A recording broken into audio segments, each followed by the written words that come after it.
All right, so this is video number 6, and we're going to talk about what happened while you've been gone, meaning while you've been gone from your homeland of Israel. What's happened? Well, something very big happened. And so this video is actually very important. This is a turning point, potentially a turning point for you. So just want to clarify on the lost tribes. First of all is so it's commonly referred to as the lost tribes of Israel, when in reality, you've never been lost. You've always been here. But it's just news. The world is just beginning to find out and discover who you are, according to tracking it back to ancient times. And in a lot of times, the lost tribes, you're just figuring out who you are, according to your ancient history, like your original roots. So you're never really lost. It's just new information that's coming to the surface. But if I happen to say lost tribes of Israel, I'm not meaning that you're lost. It's just a phrase. All right. So let's recap a little bit to bring us up to now, and then we're going to continue on. So as the tribes of Israel, not lost, so you were living in the land of Israel, you're prospering, everyone was healthy, everyone was wealthy, started to worship other gods, the god of the sun, the god of the water, the god of the moon, the god of all kinds of other things. And so then that brought, you started not prospering, and then you divided, right? 10 tribes in the north, 2 tribes in the south, and that then weakened your people, your society. And so other nations were able to come in and take you into slavery, into Assyria, Babylon, and Egypt.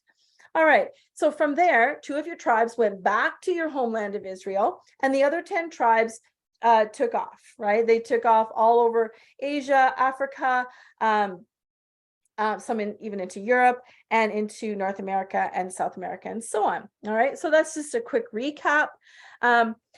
We're going to refer to, and along that way, according to your own records, your own prophecies, your own teachings, is that you lost your way as you went along. And then, of course, when European settlers came over and colonized, were forced to lose your ways even more. All right, so right, so you lost your ancient ways according to your own 7 fires prophecy. So it's not me that's saying you lost your way. It's not what I'm saying. I'm using all your own teachings and your own prophecies and ancient scrolls. All right, so while you were gone, all right, that's what this video is about. While you were gone, something really big and important happened and really significant to you. All right, the true white brother was born. So let's just recap. What does that mean? In your second fire of your 7 fires prophecy, it says, "You will know the second fire because at this time the nation will be camped by a large body of water, the Bering Sea. In this time, the direction of the sacred shell will be lost. Passing over this body of water will be a very difficult task and will completely separate you from where you have come. The direction to go back will be lost, and you will also lose your traditional ways and the memory of this journey. The Midewiwin will diminish in strength. A boy will be born to point the way back to the traditional ways. The true white brother is his name. He will show the direction to the stepping stones to the future of the Anishinaabe people." Okay, so this is what I'm referring to. This true white brother was born back in Israel while you were gone. All right, this is good news. The 7th fire says, "And then the 7th prophet came to the people long ago, was different from the other prophets. He did not bring new and conflicting religion. He unifies us. He is young and has a strange light in his eyes. He is the true white brother." So what are your 7 fires? How are you describing the true white brother? What is he like? What does he look like? What's his character? Well, he's a young man. He has a strange light in his eyes. He's true, meaning like he speaks truth and he is truth. He's a brother, so he's family, he's loving and relational. There's a relationship in brotherhood. In the second fire, it says, he will show the way back to the Creator and his ways. So he restores you to your ancient ways and even to the Creator himself. It also says he will provide the stepping stones to the future of the Anishinaabe people. So the direction to go. And he does not bring a new and conflicting religion. He unifies us, right? So he brings unity, oneness. So that means peace, love, joy, gentleness, kindness, goodness. All right. So that's what the true white brother is like. Well, let's go to a second source, and that's your teachings on Glooskap, right? Now, I want to say, so I've been doing obviously 4.5 years of research, and to be honest with you, there are a gazillion teachings on Glooskap, and there's a lot of conflict depending on which tribe in Turtle Island. I mean, Glooskap is primarily for northeastern Turtle Island, so primarily the Mi'kmaq people. But other tribes like in the Midwest or the West they call them something different. They have different names, but they all mean the same thing. They all describe the same kind of person. So I after reading all the teachings, which all conflict, I pulled out the common things, right? All right. So it says, Glooskap, he is kind, benevolent, and which means generous to the vulnerable. He's a warrior against evil and a possessor of magical powers. His eyes are like bright lights. He came to earth and there was a bright light. He fills the earth with light. Now, light also is symbolic of bringing truth, right? Getting rid of darkness. Darkness is representative of evil. So he brings goodness. He brings knowledge. He brings wisdom, revelation.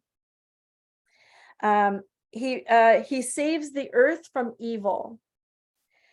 And Glooskap means, the name Glooskap means, interpreted means, a man who came from nothing, or a man of light, or a man who brings light. Another one, he's a warrior for his people. And finally, he's powerful and able to do impossible things. All right. These are all how Glooskap is described, right? So you can see the common things. He has bright lights for eyes. His eyes are brilliant and bright. He brings light and he pushes out darkness. He protects. He's a warrior to protect for his people. All right. Oh, and now this we start to see he can do impossible things or magical powers. Okay. All right. So a lot of commonalities between the Seven Fires True White Brother and Glooskap. Let's look at a third source, right? So if you're in a court and you're trying to prove a case, right, you look at different testimonies, different sources of information that corroborate the evidence, right? So evidence that corroborates each other so that the court learns what the truth is, what really happened, okay? Here's a third source, which is, again, is yours, the ancient scrolls, which your people wrote, your ancestors wrote.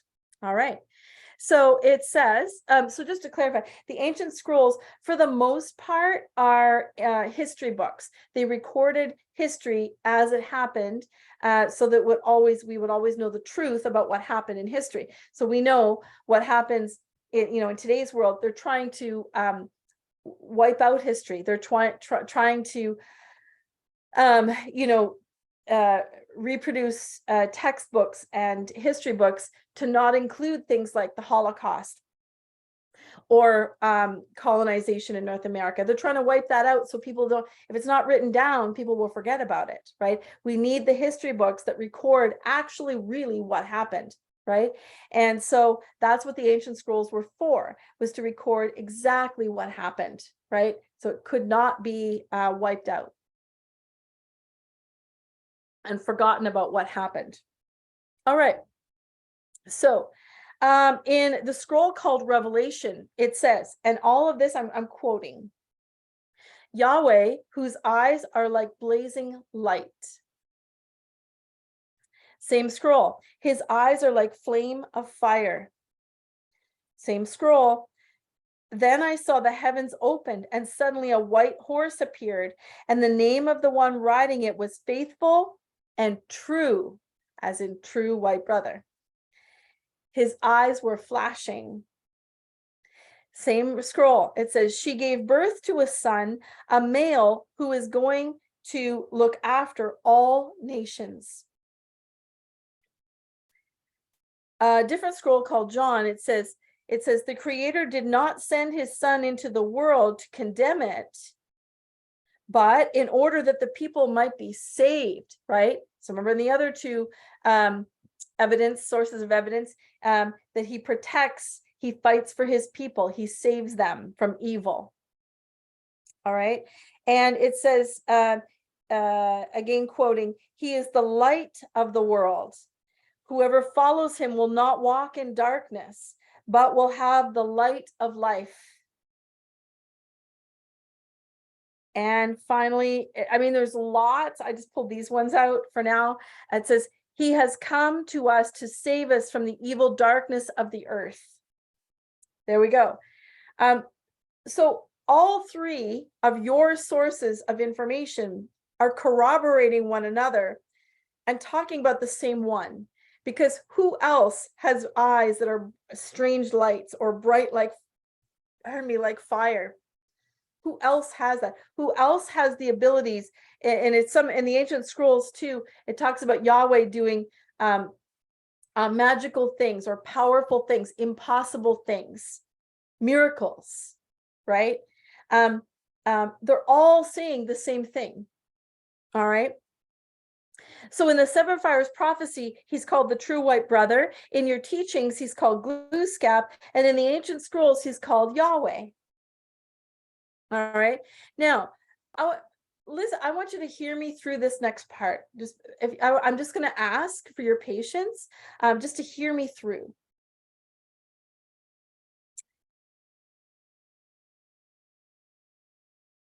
Christians or religious people, we kind of need to define religious people.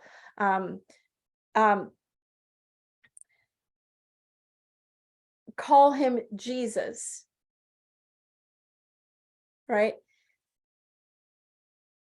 Jesus had all the same powers to do miracles or impossible things. He had bright, brilliant lights of his eyes were like were bright, right? He brought light to the world. He saves his people. He brings wisdom and truth. He's a brother. He came to live with us as a brother. Now, I get he has been misrepresented. Absolutely. Absolutely. He's been misrepresented as someone who's condemning, right? Who says, if you don't follow me, you're going to go to hell, you know, like that. People have said that about him. But it says here, just 1 second. He did not come to the world to condemn it, but in order that people might be saved. An angry person doesn't save people, right? Have you ever been misrepresented yourself? Has someone ever lied about you?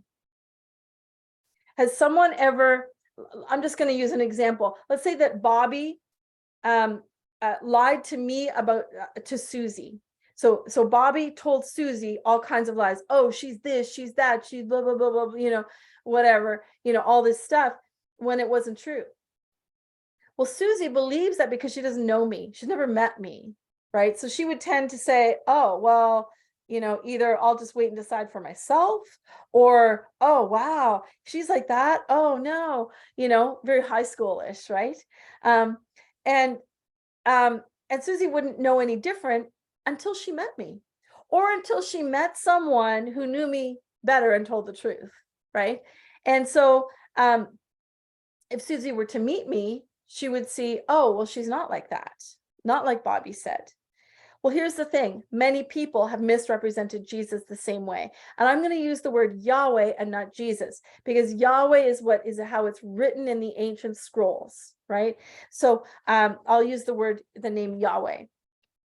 And also because we need to kind of get beyond how he's been misrepresented. Okay. The reality is, the truth is, all three sources are describing the same thing. Your very own ancient scrolls that your ancestors wrote describe him that way, right? They describe, your people describe Yahweh coming to earth, right, as the son of the creator, right, to save the earth, to save his people, right, to bring light, to heal people, right? He performed miracles, remember, magical powers in the 7 Fires Prophecy, and Yahweh healed people. He healed blind people so they could see. He healed crippled people so they could just walk, and they never walked before, and they didn't have to go to rehab or physiotherapy. They just walked. He healed the lepers, right? He healed people. And as people started to follow him and he taught the Creator's ways. He brought people, because he had to come, because the Israelites were not following the Creator anymore. They were doing really bad things, right? These are your ancestors and my ancestors. So he had to come and say, knock it off. This is the way the Creator says to live. And when you live his way, you will prosper, right? Now, he didn't say, you better do it. He was kind. He came to us and taught our ancestors. He says, follow the Creator's ways. It will work. Trust me. And so, there was kind of a thing, though. All the people back then, they needed to ask Yahweh to forgive them for walking away from the Creator, right? So they said, oh my goodness, we have not been honoring the Creator. Would you forgive us? And Yahweh forgave them. And so they could be restored to the Creator. They could find their way back. Remember, in the 7 Fires Prophecy, you're going to lose your way, but you're going to find your way back through the true white brother. That's how it works with Yahweh. He's the true white brother that helps you find your way back to the Creator, back to love and joy and health and wealth, and that's what he's for. And it means asking him to forgive you for walking away, for not going back after captivity, for not following the Creator's ways, and allowing yourself to be leaving yourself vulnerable to be taken into captivity, and then after captivity for not returning, for taking off, right? And I'm not saying this in a condemning way. I'm not meaning to condemn. I'm just saying we have a responsibility to go and say, oh yeah, you're right, we did walk away. Would you forgive us? And he forgives. And so then you can be restored to the Creator and have what you once had. All right. So let's continue on that line. I think there's more discussion, and I'm happy to sit down. Let's just sit down and discuss it, as opposed to me just talking. But let's talk about it, right? Let's ask the hard questions. All right. Let's I want to explain something. Just 1 second here.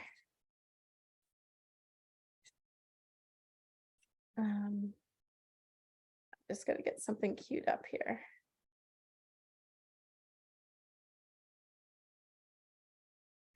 And here we go.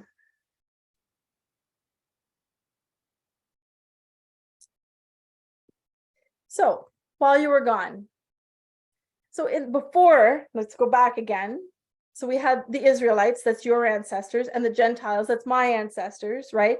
The Israelites were the chosen ones, so they were happy, right? And the Gentiles, my ancestors, I mean, some of them were indifferent. They just lived, went on their own way. But some of them were angry and bitter and jealous and mean. All right.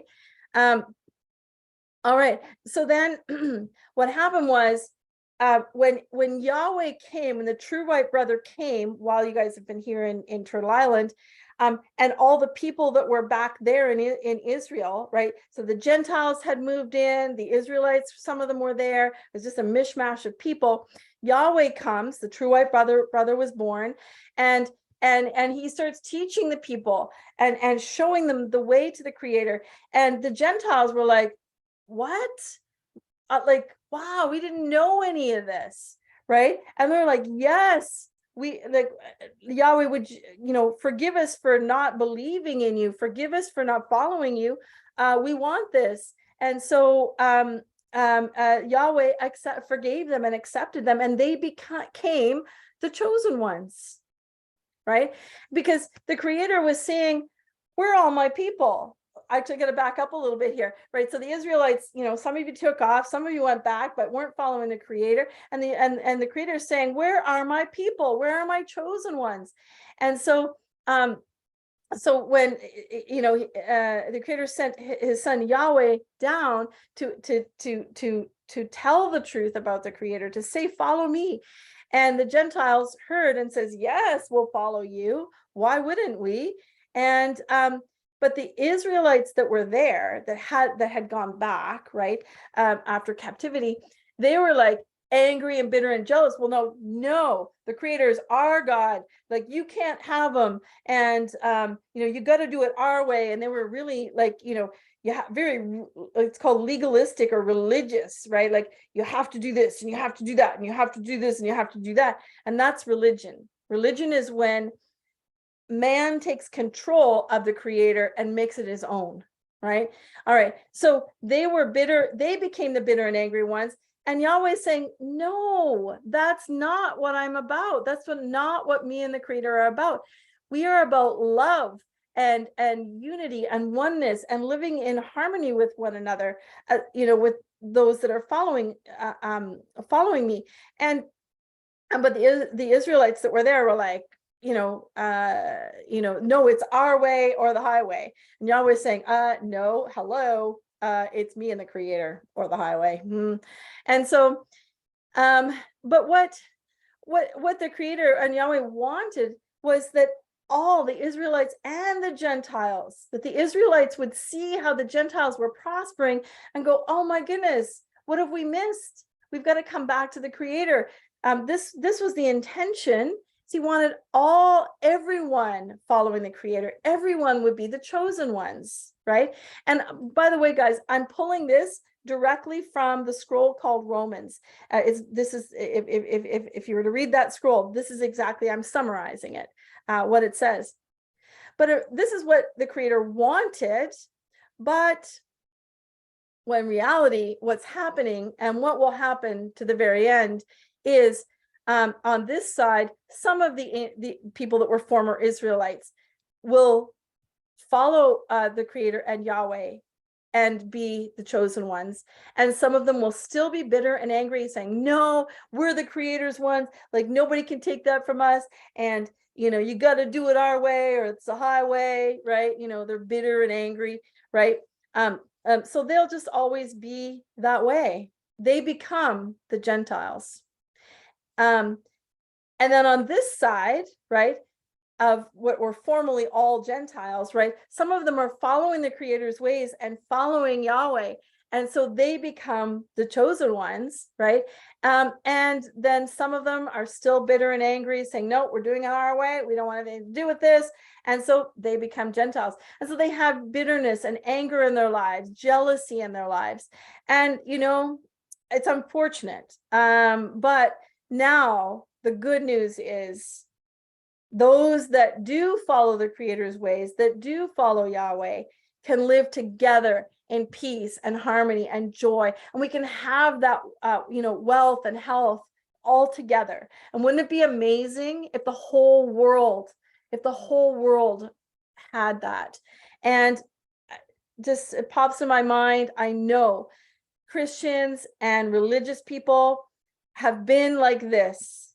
If they're angry and bitter and saying, you got to do it this way, you got to do it, like that. No, that's not representing the Creator. It's not representing Yahweh. It doesn't matter who you are. It doesn't matter what color skin you are. It doesn't matter. It's not representing him. And so that's what's happened while you were gone. And so this is the good news, right? Now we all have that opportunity to return to him. And it's a matter of coming to Yahweh and saying, you know what? I got to confess, I haven't been following the Creator. I've been bitter. I've been angry. I've been jealous. I've been, I've stolen. I've used people. I've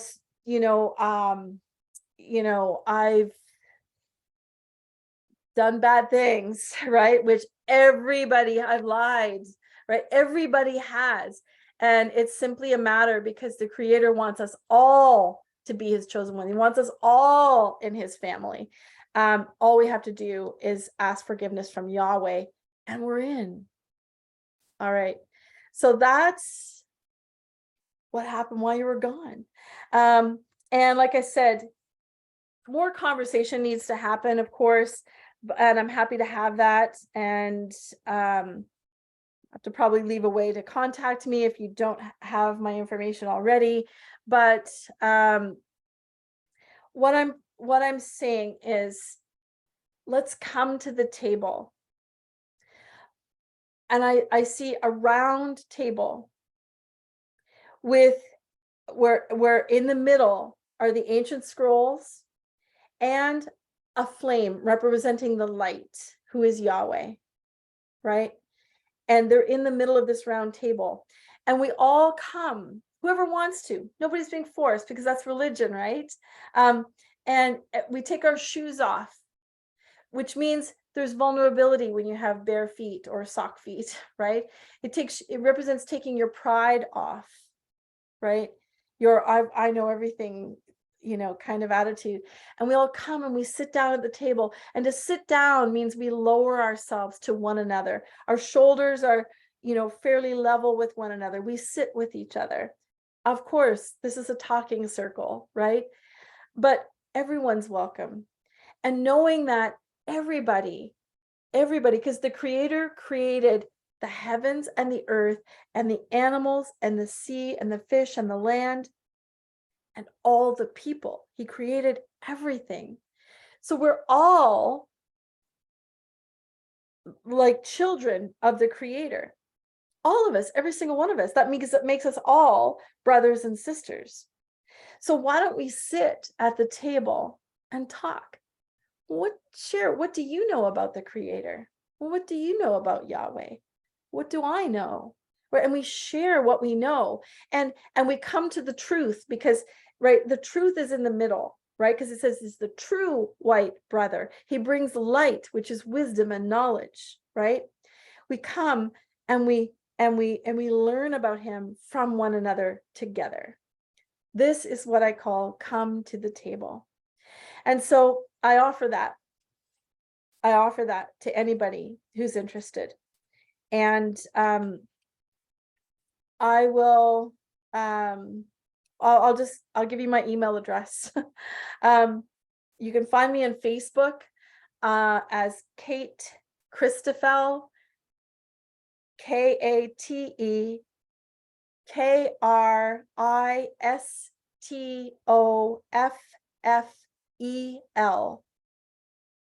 Kate Christoffel. Or my email is Catherine, it's my full name, KATHRYN, like Nancy, .AS like Sam, @gmail.com. And let's just come to the table and chat and learn from each other. All right. I really hope this video was good news for you.